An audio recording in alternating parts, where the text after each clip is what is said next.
Hey everyone, welcome to our channel.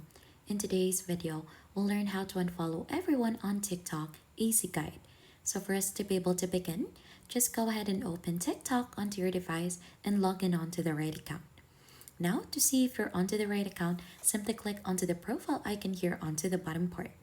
So once you verify that you're already onto your right account, so here on profile, you should be able to see also the people that you're currently following onto your account.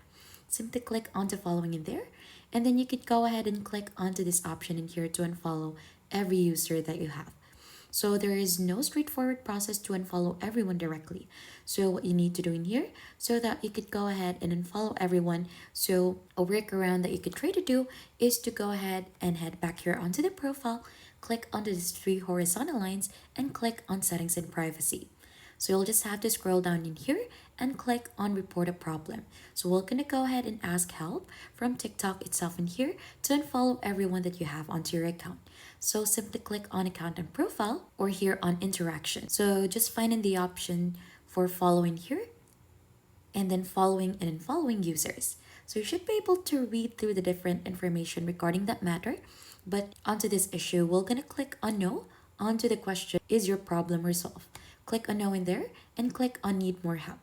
So this is the option wherein we could go ahead and try to type in here that you wanted help to unfollow everyone on TikTok. So you could type in something like this. So just simply click on send once it is done. So we'll just have to wait for the response regarding this matter. So TikTok, we're gonna go ahead and try to provide you with the steps that you could do to go ahead and unfollow everyone. And if you think that this has been helpful to you, then don't forget to hit the like, subscribe, and we'll see you on to our next video.